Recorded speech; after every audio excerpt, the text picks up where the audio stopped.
morning, everyone. Good Shabbos. The Medrash tells a beautiful story that there was a king who had an only daughter, and a man came, he wanted to marry his daughter and take her to another country to live.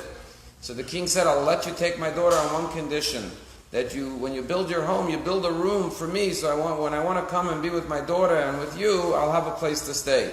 Says the Medrash, when Moshe wanted to bring the Torah from heaven down to earth, Hashem said, that's my beloved daughter, how can I give it away to live in a foreign land? I'll let you take the Torah on one condition, V'asuli Mikdash, build a home for me, so when I want to come and be with my children, to be with the Jewish people, to be with the Torah, I'll have a place. And it's interesting that the first vessel created in the Mishkan, the tabernacle, was the Aron, to contain the ark, the tablets, as we have in Aron Kodesh today, because the home is really built for the Torah. As a matter of fact, the word Terumah, the name of the parsha, it has the same letters as the word Torah, Mem. The Torah that was given on 40 days and 40 nights on Mount Sinai needs a home, and we build a Mishkan. When I was a child, one of the things that made a big impression on me was my father is a principal in a girls' school called Bet Chana in Klosenberg and Williamsburg. He's been doing this for 30 years. And in New York, sometimes there's a big snowstorm and you have to decide in the morning, based on how much snow fell, if the school should be closed that day because of the snowstorm. So my father, when there was reports that there's going to be snow, I remember as a kid, my father would get up early to see what the weather condition was, and there was a way they would notify. Today we do it by email. In those days, 30 years ago, 20 years ago, there was a phone call system to let everybody know there's no school today. So where would my father reach the bus driver? 6:30 in the morning to decide if there's going to be school or not. So I remember this Hasidic Jew who drove the bus in my father's school. He every day had a shiur from 6 a.m. to 7 a.m. in the Beis Medrash. There was no cell phones then, it was a payphone. My father would call the payphone and ask for the bus driver, he would come answer the phone. I remember as a kid thinking, this guy's the bus driver. And he learns Torah every morning from 6 to 7 a.m. In the parsha, when it talks about building the Aron, it says, V'asu Aron. Every other vessel, it says, V'asita, you shall make, singular. B'tzalel, the artisan. V'asu is in the plural. When it comes to Torah, every Jew has to learn Torah. It's not just for the rabbis, for the scholars, for the yeshiva boys. Every Jew has to learn Torah, and that's why it's the only vessel that it says it in the plural.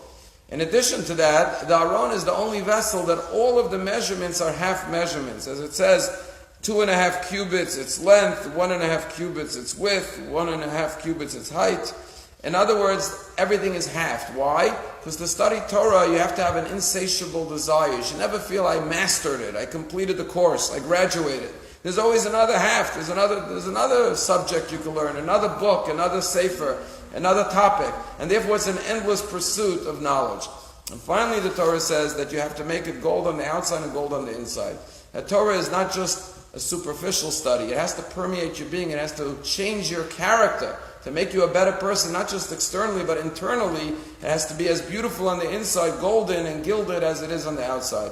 The story about the Chafetz Chaim, who was obviously a man who was a great Torah scholar, a very humble man, and a righteous man, that he was once called to a courtroom to be a character witness. And the lawyer wanted to impress on the judge what a great man he was. He said, let me tell you a story. So, what happened was, he told him to take an oath. Chafetz Chaim says, I don't take an oath on a Bible, on any other holy books. So the judge said, I don't know if I could admit your testimony if you're not going to take an oath. So the lawyer says, Your Honor, this man is so righteous you could believe every word he said. Let me tell you a story about him. Not long ago, he had a poor man at his table on Friday night. And after the meal, the poor man left. And the Rebbitzin, the wife of the rabbi, told her husband she noticed the poor man put some silverware in his pocket. And he walked out with it, he stole. And the Rebbitzin told the rabbi, it's our real silver, it's our expensive set. So the rabbi said, really? He put on his coat, his hat, his jacket, he ran in the street, started chasing the guy down the street. The guy sees the rabbi chasing him, he starts running. Finally the rabbi catches him. He said, my wife told me she saw you put some of our silverware in your pocket. He says, I admit I did. The rabbi said, I just want to let you know, my wife told me it's real silver. So make sure when you sell it, you get the full value as real silver. So the lawyer says to the judge, such a man, you can believe every word he said. He's a righteous man. So the judge says to the lawyer, you expect me to believe that he did that? Who's capable of doing that? You believe that? You think I believe that's a true story? And the lawyer said to the judge, Your Honor, it's irrelevant if the story happened or not. The fact of the matter is no one goes around telling stories like that about you and me. The fact that you can even tell such a story, and it's even believable to some people, tells you what a great man he was. Torah has to change your character and raise you up to a completely different level to make you golden externally, but more importantly, internally.